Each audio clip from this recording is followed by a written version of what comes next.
Olá, estamos dando início a mais um programa Debates Le Monde Diplomatique Brasil, uma iniciativa do jornal Le Monde Diplomatique Brasil, em parceria com a TV PUC, com o canal universitário e com a TVT, a TV dos Trabalhadores. Estamos a pouco mais de 2 semanas do primeiro turno das eleições. E todo mundo está olhando para a evolução dos acontecimentos, com grandes expectativas, esperando que os resultados sejam os melhores possíveis. Vamos acompanhar essa discussão, trazer elementos novos, com informações e análises que podem nos ajudar a nos situar nesse momento.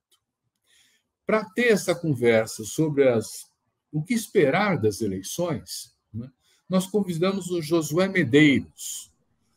O Josué Medeiros é cientista político, é doutor em ciência política pela Universidade do Estado do Rio de Janeiro e pela Universidade de Paris III, no Instituto de Altos Estudos da América Latina. É professor adjunto do Departamento de Ciência Política da Universidade Federal do Rio de Janeiro. Atua nos seguintes eixos: crise da democracia e neoliberalismo, partidos políticos e eleições, estudos legislativos. Ele é coordenador do Núcleo de Estudos sobre a Democracia Brasileira na Universidade Federal do Rio de Janeiro e pesquisador do Laboratório de Eleições, Partidos e Política Comparada, vinculado também ao UFRJ. Ele é um dos coordenadores do Observatório Político e Eleitoral, o OPEL. Josué, muito obrigado por estar aqui com a gente. Nós já pudemos nos beneficiar das suas ideias, das suas contribuições no programa do Guilhotina, que também é do Le Monde Diplomatique Brasil, e é um prazer trazê-lo aqui no nosso programa para ouvir as suas opiniões sobre as tendências eleitorais desse momento. Queria começar, Josué, perguntando um pouco, esse OPEL, esse observatório, né, de política eleitoral, o que ele faz? Ele acompanha o quê, hein? E aí, Silvio, tudo bem? Obrigado pelo convite. Para mim é um prazer, porque sou leitor aí do Le Monde Diplomatique de longa data, desde os tempos de Fórum Social Mundial, quando eu estava começando a minha graduação, e minha militância política, o ativismo em defesa da democracia, da universidade. Então é um grande prazer estar aqui conversando com você. Bom, vou começar explicando o que é o nosso observatório. O Observatório Político Eleitoral é uma iniciativa coordenada por 5 professores da UFRJ. Eu, Josué Medeiros, o professor Jorge Chalub, a professora Maria Goulart, a professora Thais Aguiar e o professor Pedro Lima. Nós estamos vinculados à nossa universidade, a UFRJ, e também a 2 programas de pós-graduação. O programa de pós-graduação em Ciências Sociais da Universidade Federal Rural, Rural do Rio de Janeiro, onde eu e a Maíra somos membros, e o programa de pós-graduação em Ciências Sociais da Universidade Federal de Juiz de Fora, que o Jorge Chalub é membro. Então, a gente está fazendo pesquisa junto, somos 5 professores que fizemos doutorado mais ou menos na mesma época, a gente tem agendas de pesquisa que são complementares, todos muito preocupados com a democracia brasileira, tanto como cientistas políticos quanto no nosso papel de cidadão. E aí, para essas eleições, a gente resolveu se juntar e coordenar um amplo projeto de monitoramento eleitoral. Por que a gente resolveu se juntar? Porque a gente já veio de uma experiência em 2020 de fazer um processo parecido de monitoramento eleitoral das eleições municipais naquele ano, e a gente viu que se a gente juntasse forças, o processo e o projeto ficava com mais lastro, com mais envergadura.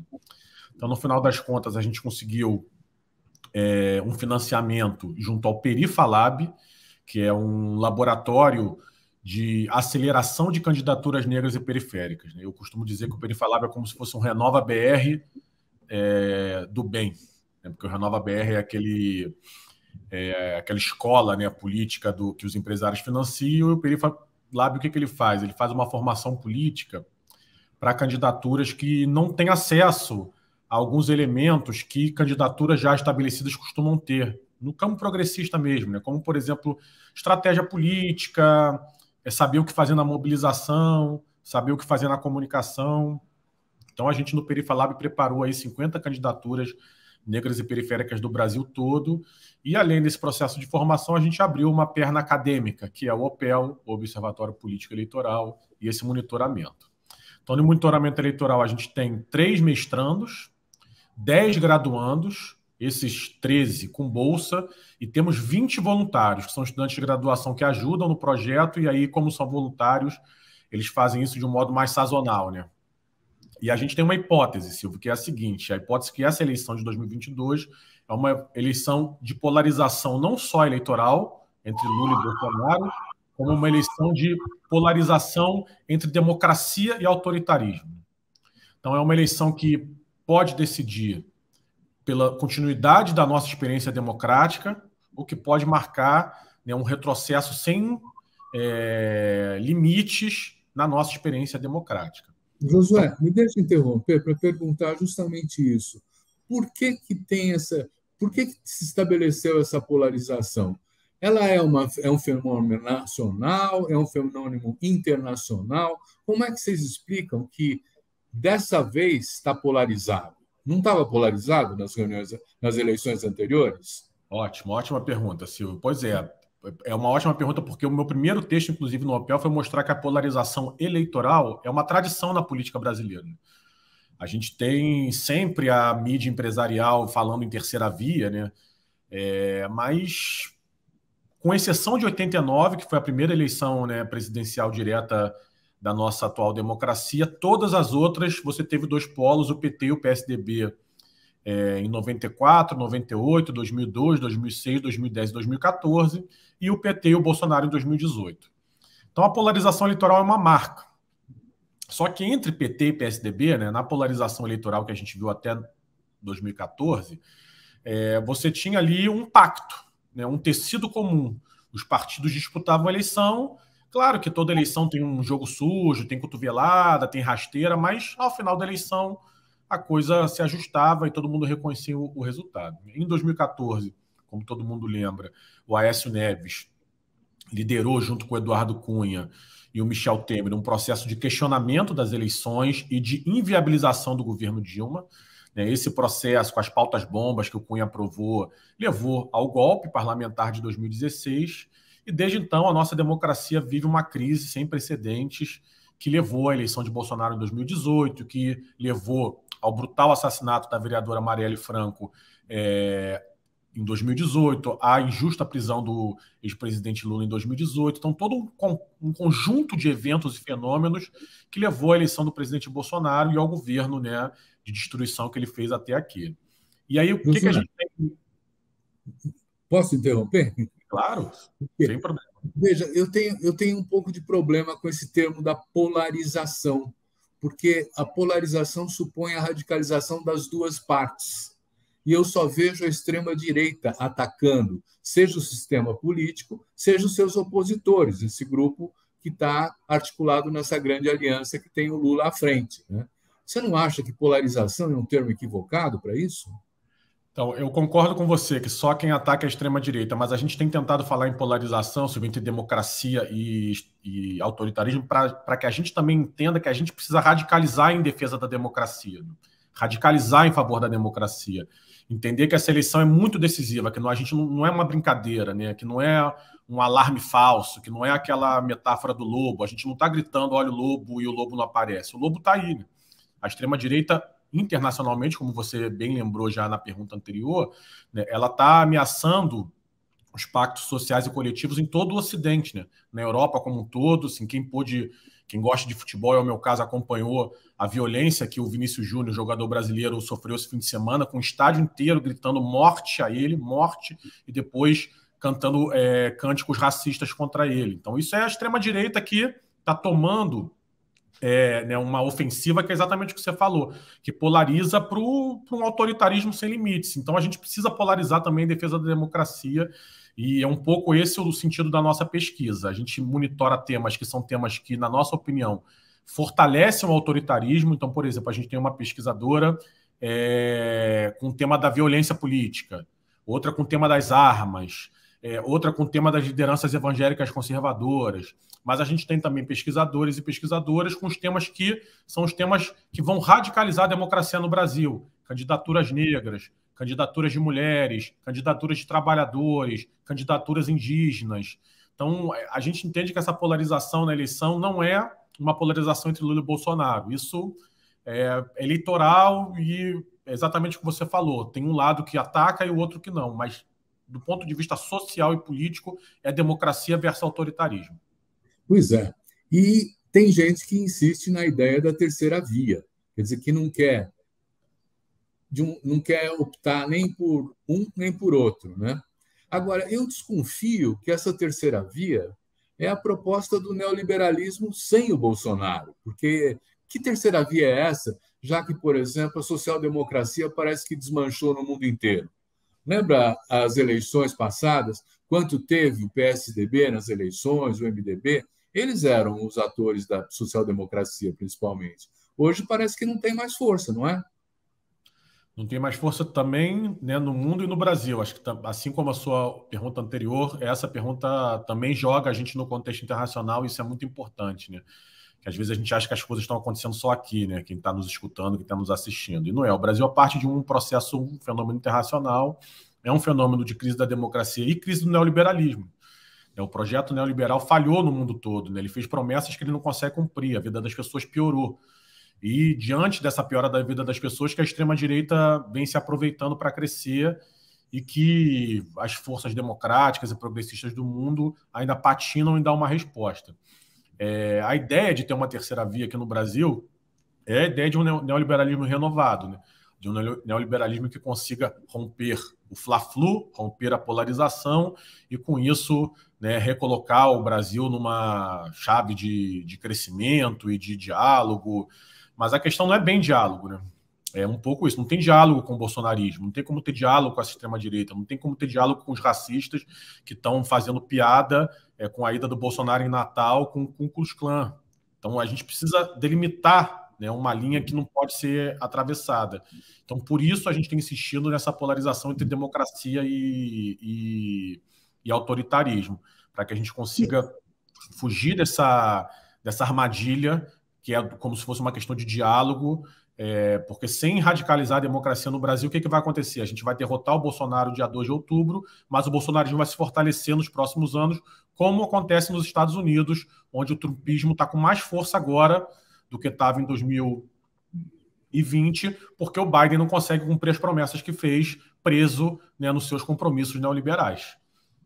Josué, quem que sustenta esse radicalismo da extrema-direita? Quem que é a base política, econômica, social do bolsonarismo? Como é que eles conseguem ter mais ou menos 12%, 15% de um núcleo duro bolsonarista, que, na verdade, são 25 milhões de habitantes, de brasileiros, não é pouca coisa, né? Como é que eles conseguem isso? É uma junção, Silvio, as pesquisas vêm mostrando isso, né? Uma junção de uma elite, né, empresarial predatória, radicalizada, num nível que mesmo as nossas elites empresariais anteriores nunca apresentaram, ou apresentaram em alguns momentos da nossa história muito específico, né? Que é esse novo empresariado bolsonarista aí da internet, dos serviços, né, que impulsiona seus negócios com plataformas, então, ou em grandes lojas que não tem nenhum direito trabalhista, nenhum compromisso com a comunidade do entorno.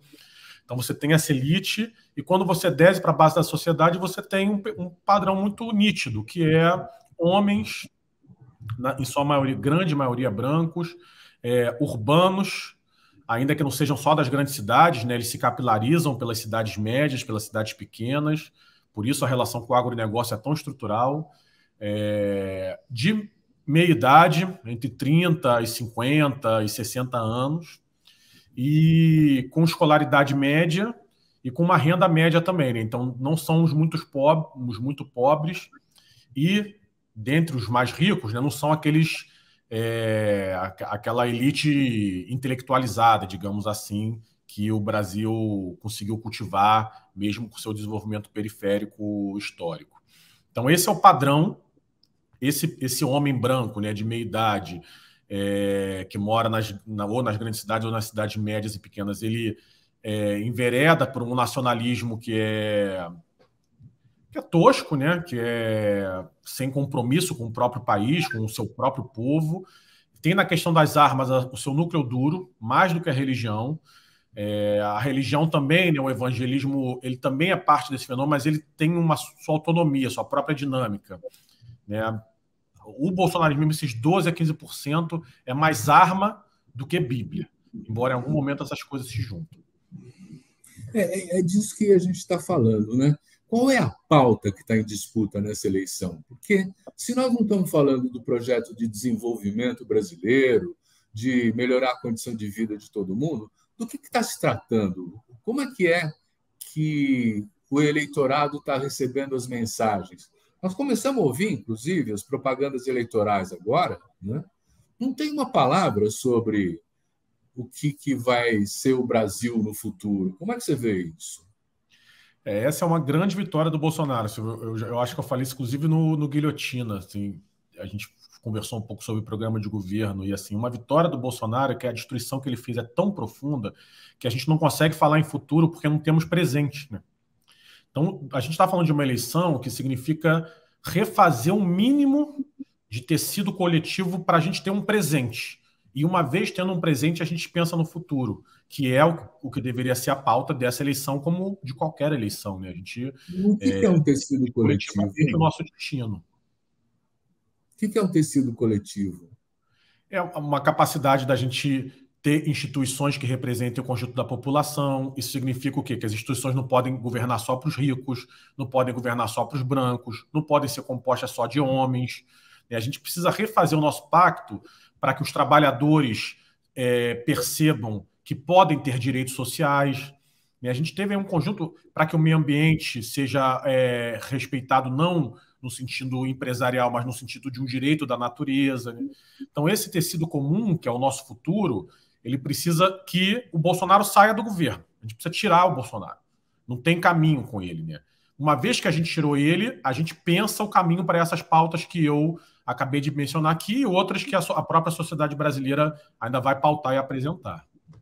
Então, mas olha, eu também acho que nós temos que tirar o Bolsonaro daí, mas eu fico perguntando assim, qual é a posição dos militares nessa história? Afinal, tem mais de 6 mil militares nos órgãos de governo centrais se beneficiando de um segundo salário, provavelmente não querendo voltar para o quartel, né? Você tem depois um judiciário que, mesmo durante a Lava Jato, foi leniente com todas as arbitrariedades que o Moro provocou, né? Então, como é que nós podemos nos apoiar nas instituições nesse sentido? É um desafio que não tem resposta, assim, tentando separar um pouco. Se os militares, né, é um campo difícil de estudar, as fontes são difíceis, né, os estudiosos do campo da ciência política, da sociologia, sempre pontuam isso. O que se tem como elemento hoje é que haveria um grande incômodo na cúpula né, das Forças Armadas com o Bolsonaro e tudo o que ele fez, mas longe de ser um processo tranquilo de aceitação, né, do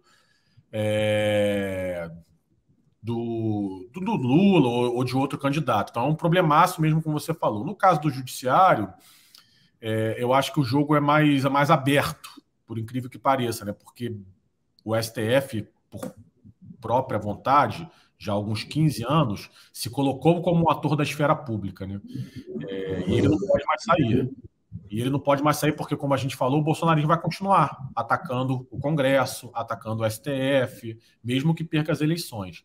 Então, eu acho que a gente tem uma chance aí de refazer também um pacto sobre o nosso sistema jurídico para que ele seja mais democrático, menos fechado, menos elitista como ele é hoje.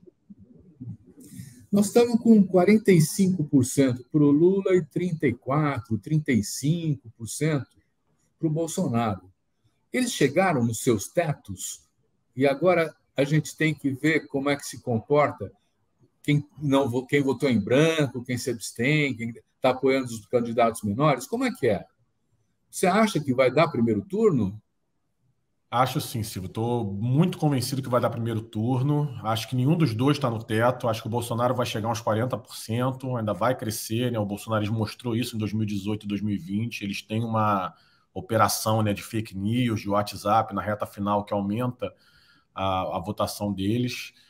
Mas acho também que o Lula vai crescer pela mobilização aí do voto democrático. Eu não estou querendo chamar de voto útil, estou chamando de voto democrático. E eu acho que são 3 elementos que vão mostrar, que vão levar para essa vitória do primeiro turno. O primeiro é a ampliação. Eu coloco como marco da ampliação o encontro do Lula com a Marina Silva, né? Ou melhor dizendo, o reencontro do Lula com a Marina Silva em 11 de setembro. Acho que foi 11 de setembro, depois do 7 de setembro lá do Bolsonaro golpista.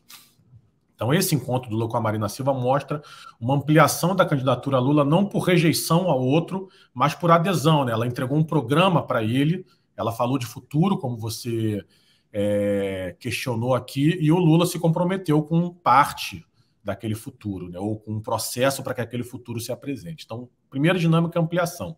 Segunda dinâmica, Silvia, é mobilização, né? Eu aconselho a todo mundo a ver as imagens do circuito que o Lula fez na região sul, né? Ele foi em Curitiba, ele foi em Porto Alegre, ele foi em Florianópolis. São multidões escutando Lula nessas cidades, sendo que esses estados foram estados que votaram fortemente no Bolsonaro em 2018. Então não é pouca coisa aquelas imagens, né? Aqueles estados ali eram estados que são antipetistas há muito tempo. E está ali multidões escutando Lula. E o terceiro é o voto útil, né? É a rejeição. Então o primeiro é a ampliação, o segundo é a mobilização e o terceiro é a rejeição, que é o eleitor indeciso que não aguenta mais o Bolsonaro. E aí ele não gosta do Lula, ele será oposição ao Lula no primeiro momento, mas ele não aguenta mais o Bolsonaro, e como o Bolsonaro não para de atacar tudo e a todos, porque é isso que ele é isso que ele representa, esse eleitor indeciso vai na reta final também sufragar o Lula, e por isso, por essas 3 dimensões, ampliação, mobilização e rejeição, eu acredito que a eleição termina no primeiro turno, sim, com vitória do Lula. Olha, da outra vez os evangélicos tiveram um peso determinante na eleição do Bolsonaro. Você está vendo o mesmo engajamento dos evangélicos agora nessa eleição? Não é o mesmo engajamento, né? Os evangélicos, eles também, muita gente que estuda, me referencio muito nos estudos do ISER, por exemplo, aqui do Rio, né? Com a Carolina Evangelista, a Lívia Reis, né? Mostra que os evangélicos têm sim uma pauta de costumes, né?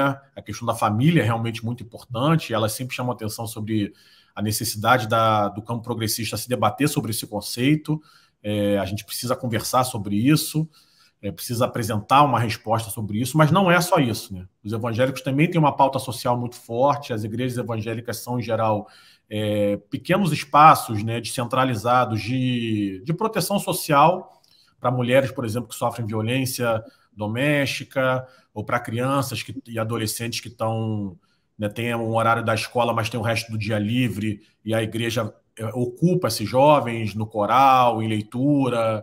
Então, a igreja evangélica, assim como a católica, assim como provavelmente todas as religiões, tem esse componente comunitário, né?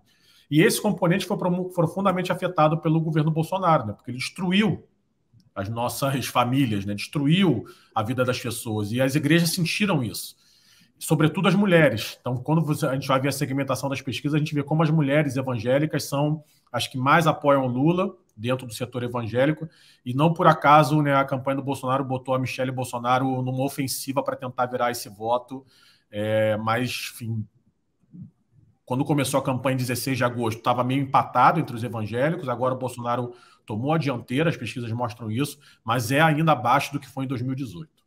Uhum.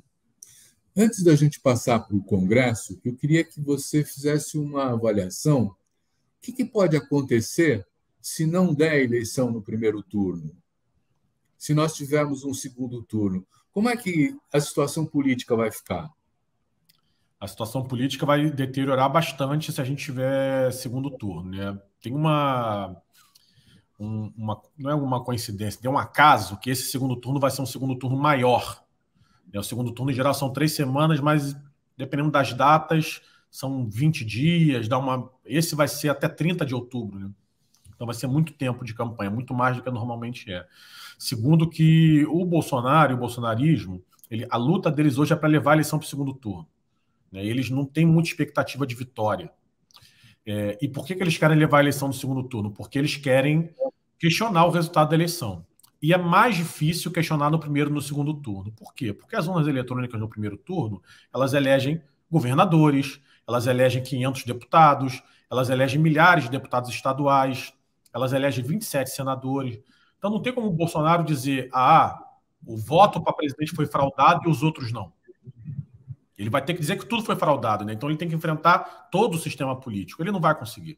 No segundo turno é diferente, porque aí já passou essa parte parlamentar, você tem alguns governadores, 10, 12, 15 no máximo, e o presidente. Então o ataque dele ao resultado eleitoral ganha muito mais força e, por consequência, os episódios de violência política que a gente já está vivenciando no primeiro turno também tendem a aumentar. Então é bem importante para a democracia que a eleição seja resolvida no primeiro turno.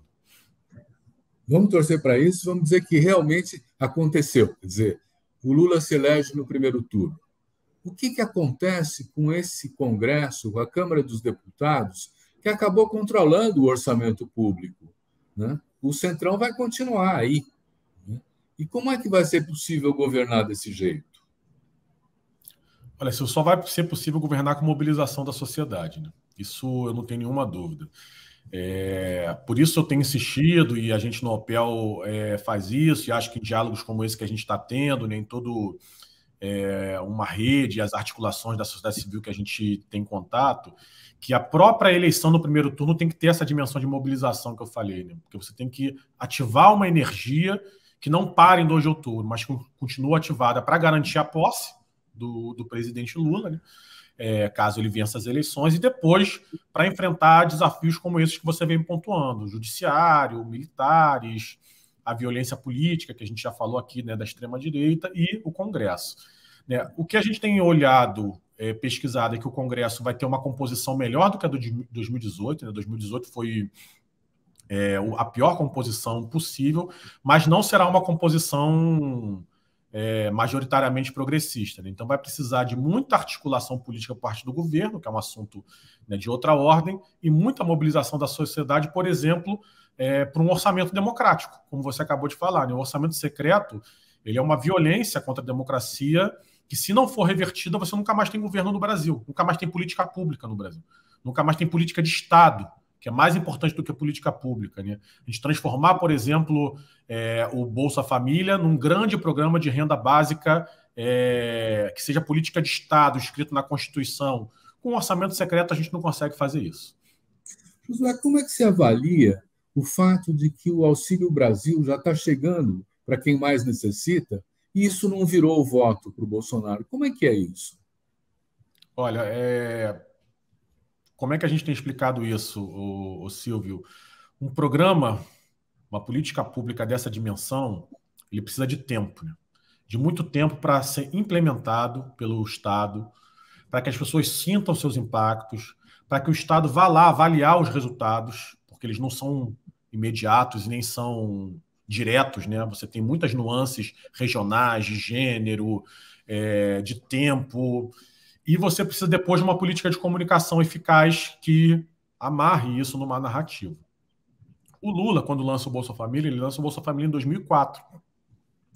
E ele fica 2 anos maturando o projeto, tudo isso que eu acabei de falar, todas essas etapas, até chegar em 2006, e isso dá dividendos eleitorais, como todo mundo sabe que deu. Né? Do ponto de vista do Bolsonaro, o que acontece? Primeiro que ele sempre foi contra o Bolsa Família. Né?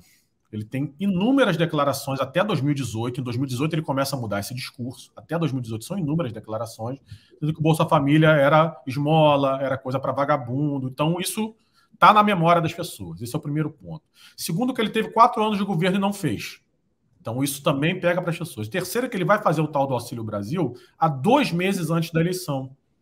Então não dá tempo. Né? O beneficiário do programa sabe que é eleitoreiro, sabe que foi antes da eleição e que acaba em dezembro. Quarto, a maioria dos beneficiários já recebia R$400. Né? Então o aumento de R$200 não conta tanto, porque a inflação, sobretudo a inflação dos alimentos, vai lá e corrói. E a última razão é que o próprio Bolsonaro não transforma essa mensagem no centro do discurso dele. Enquanto o Lula só fala disso, né, fome, miséria, como é que devolve a dignidade para o nosso povo, o Bolsonaro fala de urna eletrônica, fala do STF, tem que acabar com a esquerda, e aí fala do Auxílio Brasil. Então a mensagem fica confusa. Então é por todas essas 5 razões que o Auxílio Brasil turbinado não resultou em dividendos eleitorais para o Bolsonaro como ele esperava. Josué, vamos falar de um fenômeno novo que está surgindo, que eu acho assim extremamente interessante. nós vamos ter uma bancada indígena, porque os índios estão se organizando, os indígenas estão se organizando para ter representação no parlamento, uma bancada dos negros. Agora há pouco eu vi também que as religiões afro têm candidatos e possivelmente nós vamos ter uma bancada em defesa das religiões afro, ou somada com a bancada contra o racismo. O MST resolveu ter uma bancada também. Quer dizer, tem a bancada do agronegócio, tem a bancada da bala, tem a bancada... E agora nós vamos ter bancadas de defesa de direitos? É isso? Esse é um dos temas que a gente monitora, Silvio. A gente tem uma pessoa só pesquisando candidaturas de movimentos sociais. Então, a bancada do MST, a bancada do MTST. A gente tem um pesquisador com a questão sindical, como é que os sindicatos estão se organizando. A gente tem uma pesquisadora sobre a questão indígena, outra sobre a questão racial, outra sobre as mulheres. A gente tem a bancada da ciência também, né, com as universidades se colocando. Então, a gente tem aí um entendimento do campo progressista, da sociedade civil, sobre a importância do Congresso Nacional, né? Acho que por muito tempo a gente deu atenção demais ao executivo. É uma cultura política brasileira, né? Isso vem, muitos estudos mostram isso vem da época do Império. Você tinha que eleger o imperador, porque aí os gabinetes do imperador eles eram sempre de crise, eles sempre caíam, trocavam toda hora, né? O Congresso a mesma coisa. Então você tinha o imperador ali, o poder é dele, você tem que estar perto daquilo ali, e aí quando vai para a Primeira República, para a República Velha, isso continua. Então aí depois a gente tem o Vargas, sempre governos muito centralizados, depois ditadura militar, então a gente tem um superpresidencialismo, né, um hiperpresidencialismo. Quando a gente tem a Constituição de 88, os poderes do presidente são muito fortes. Então a gente se concentrou por um lado nisso, e eu acho que por outro lado, acho que esse é um assunto até que você conhece bem, né? Já tenho você como referência. Por outro lado, a gente se concentrou na democratização do Estado via orçamento participativo, via conselhos, né? Então a gente, campo progressista, quando eu falo a gente, né, ou a sociedade civil, jogou força nessas dois eixos, presidente e uma democratização do Estado via conselhos e orçamento participativo, e o Congresso ficou em segundo plano, né? E acho que a gente aprendeu que não dá para ser assim, né?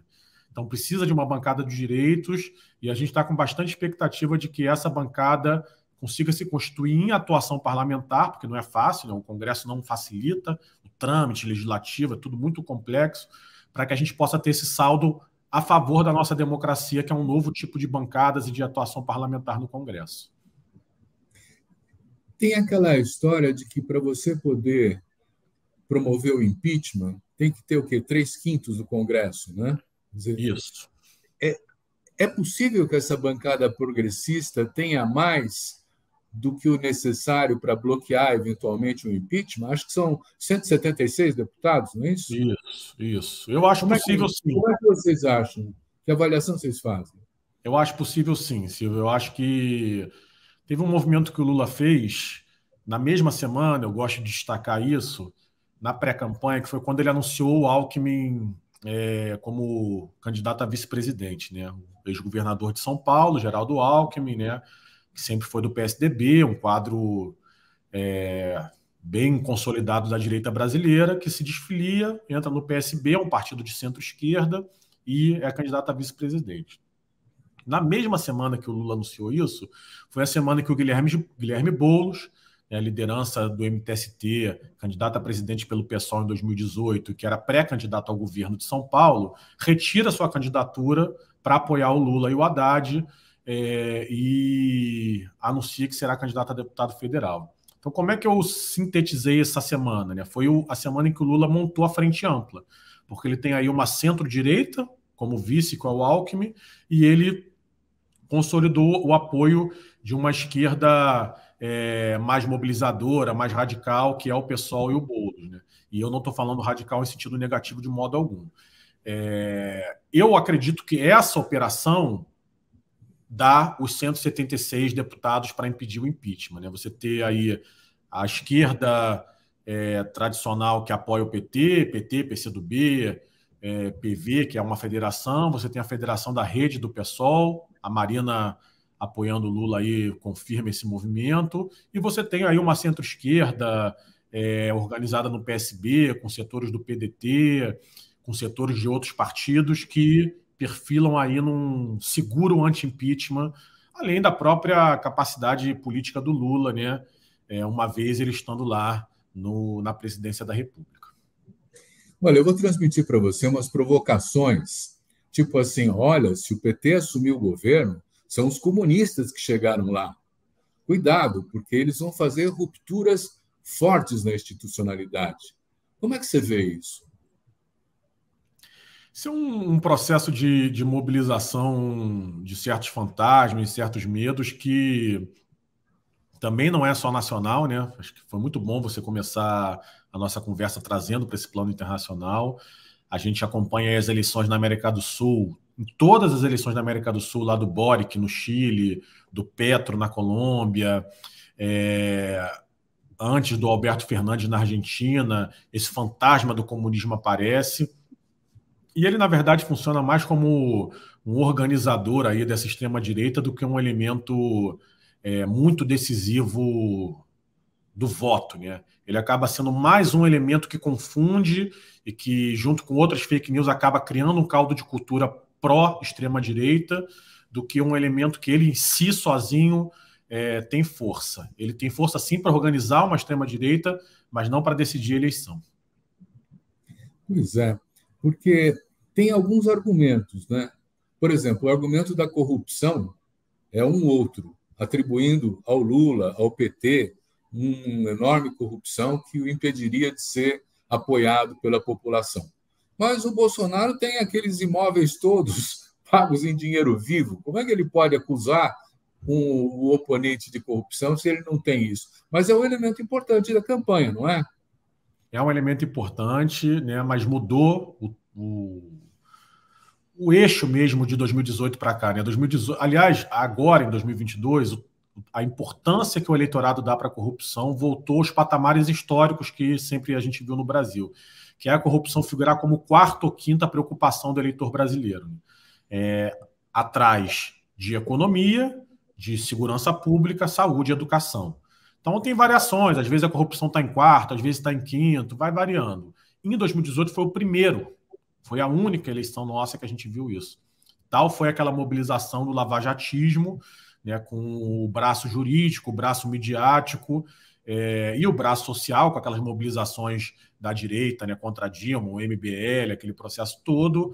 Essa estratégia fez a corrupção ganhar mais importância no eleitorado em 2018 e agora está normal. Então esse é um elemento. O segundo elemento que você chamou a atenção, que é o fato de que o Bolsonaro, como a gente já sabia em 2018, mas ali não conseguia, né, fazer esse debate, está atolado em muitos escândalos de corrupção. Então ele não consegue colocar a pauta como carro-chefe da campanha dele, porque ele está enrolado e isso segura o próprio discurso, a própria mobilização desse tema. Como é que você vê a atuação da grande imprensa nessa campanha, hein? Porque, de fato, os jornais dão uma no cravo e outra na referradura. Eu não estou percebendo que essa defesa da democracia que está sendo feita por alguns órgãos da grande empresa sejam assim. Aliás, olha o ato falho da grande empresa, não da grande imprensa, né? Seja alguma coisa relevante, né? Eu acho que você definiu bem. Se vê uma no cravo, outra na ferradura, né? Eu acho que a imprensa, né, a mídia empresarial percebeu, sim, o perigo que é o Bolsonaro. Acho que isso aparece em alguns episódios, como o ataque que a jornalista Vera Magalhães sofre, né? Já sofreu 2 vezes. Mas, por outro lado, o compromisso que esses setores têm com um programa econômico que, em parte, o Bolsonaro concorda, né? Faz com que eles fiquem num pêndulo que pode ser prejudicial para a nossa democracia. E aí, de novo, é a mobilização da sociedade que vai trazer esse setor para uma defesa da democracia mais firme. Eu queria agora perguntar para você por que os partidos escondem o seu nome nas campanhas eleitorais. Eu estou surpreso com isso, porque a gente ouve na televisão, na rádio, essas propagandas, é difícil saber de que partido é o candidato, né? Eu sempre me incomodei com isso, Silvio. Inclusive, quando aparece uma matéria no jornal, né, na TV, você está acompanhando os candidatos, às vezes eles não citam os partidos, então tinha que ser na minha opinião, tinha que estar na legislação mesmo. Você tem que citar o partido, né? Mas isso é fruto de um processo de criminalização da política que a gente viveu, né, nos últimos 10 anos. E aí os partidos mudam de nome, ganham novas marcas, né, para tentar fugir disso. E também de um processo de personificação da política, que só uma reforma política democrática vai superar, né? Então, a gente pensar em mecanismos como voto em lista e outras dimensões que podem fortalecer os partidos é condição para que nas eleições os partidos se escondam menos e a gente saiba identificar e possa cobrar essa identificação também na medida em que a gente não encontre, hoje a gente não consegue nem cobrar. Né? Eu, como pesquisador, várias vezes tenho que dar uma gugada para ver do partido que é o tal candidato, para poder mapear e fazer os monitoramentos que a gente faz. Então, eu não entendi. O que é criminalização da política? Ótimo. A gente já falou aqui um pouquinho, Lava Jato, né? O que é a criminalização da política? Né? A gente viveu no Brasil um processo em que essas denúncias e esquemas de corrupção que foram aparecendo e sendo investigados, o que é ótimo para a democracia, né? Foram canalizados para um processo em que a corrupção, você tem o corrupto, que é o político, mas não tem o corruptor, que é o empresário que corrompeu. Né? Então a mídia, a operação jurídica da Lava Jato, eles fizeram como quebrar, esconder essa parte que é o corruptor, e aí com isso criminaliza a política, como se a corrupção fosse culpa exclusivamente dos políticos, dos partidos do sistema político. Quando a corrupção é um sistema, né? Que muitas vezes sequer começa no político, porque você tem um empresário lá querendo favorecer seus interesses privados, tem uma captura do interesse público pelo interesse privado por parte do empresário, e ele procura entes públicos para corromper e favorecer. Né?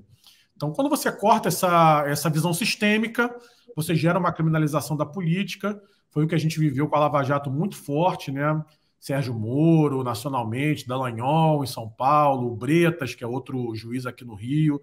Então você vê, prendeu um monte de governador aqui no Rio, mas e os empresários, né? E aí os esquemas continuam, que você troca a pessoa do sistema político, mas o empresário continua lá operando. Então a gente também não vai conseguir aí mudar esse padrão de corrupção sem colocar à luz do dia esse sistema que começa com o capitalismo, né? Que começa com essa captura do público pelo privado a partir dos empresários que tentam corromper e muitas vezes conseguem. Vamos falar um minuto sobre a questão dos governadores. Nós vamos ter um país dividido entre bolsonaristas e democratas nos governadores? Como é que você vê isso? Ótima pergunta. Se a gente está fazendo também um monitoramento das eleições estaduais, é mais difícil, porque é mais variado, né? Você tem muitas particularidades que explicam, mas o que a gente está vendo hoje é que os candidatos realmente bolsonaristas estão com dificuldade no Brasil inteiro. Então, eu vou citar aqui para você alguns governadores de direita que tendem a ganhar a eleição, ou pelo menos são muito competitivos. Eduardo Leite, do PSDB do Rio Grande do Sul, o Romeu Zema, do Novo de Minas Gerais, e o ACM Neto, que é do União Brasil, da Bahia, e esses três simplesmente escondem a existência do Bolsonaro. Né? E esses três, em 2018, eram aliados do Bolsonaro em algum momento. Então, essa mudança é bem significativa. Né? Um outro caso é o Cláudio Castro, aqui no Rio de Janeiro, que é do mesmo partido do Bolsonaro, aparece até publicamente com o Bolsonaro quando o Bolsonaro vem ao Rio, como foi, por exemplo, no 7 de setembro, mas que não tem Bolsonaro na propaganda política dele. Não tem Bolsonaro nas ruas do Rio quando o Cláudio Castro está. Então, ele também está escondendo. O que acontece? Se o governador, o candidato ao governo de direita que é competitivo, ele tem que se afastar do Bolsonaro, porque ele precisa ganhar a eleição com discurso de governo. E o Bolsonaro nunca faz isso. O Bolsonaro faz um discurso de ataque, de guerra, de destruição. E quem governa não pode fazer isso. Então, qual é o discurso do ACM Neto na Bahia? As realizações dele na prefeitura. Qual é o discurso do Romeu Zema em Minas? As realizações dele no governo. Qual o discurso do Cláudio Castro no Rio? As realizações dele no governo, e do Eduardo Leite no Rio Grande do Sul, as realizações dele no governo. Por isso eles escondem o Bolsonaro, e nesse sentido eu não estou vendo mesmo uma força do bolsonarismo para governador. Espero não estar errado quando as urnas abrirem. Mas seria errado dizer que a tendência é ter maioria progressista de governadores? Eu acho que hoje a gente não consegue mapear isso ainda não, Silvio. Acho que se você quiser, a gente bate um papo aí mais perto da eleição. A gente pode trocar por WhatsApp mesmo, mas precisa chegar mais perto, porque também tem um elemento, né? O voto, as pessoas decidem o voto nos últimos 15 dias. A única exceção para isso é o voto presidencial. Isso é histórico na nossa eleição. Então, agora, nos últimos 15 dias, que as pessoas estão começando a pensar em governador, em deputado federal, em deputado estadual e senador. Então, essas tendências... Por isso, às vezes, a gente tem viradas para governador que surpreendem. Né? Eu cito sempre o Jacques Wagner, em 2006, na Bahia, né? Que ele perdia no primeiro turno nas pesquisas na última semana e ganhou no primeiro turno. Então, é uma mudança muito radical. Ou o Witzel, aqui no Rio, na última eleição, que tinha 4% no sábado antes da eleição, termina com 40% no domingo.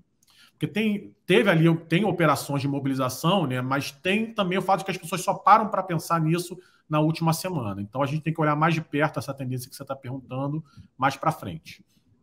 Me preocupa, porque se nós estamos há 2 semanas e pouco das eleições, operações de mobilização agora podem mudar o resultado eleitoral?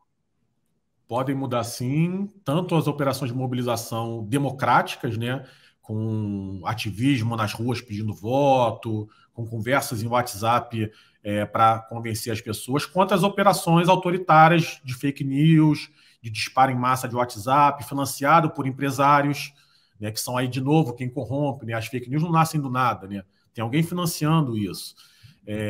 Mas essas duas dinâmicas têm, sim, um poder de mudança de voto, e eu acho que a gente vai ver nos próximos 15 dias as duas coisas acontecendo no Brasil.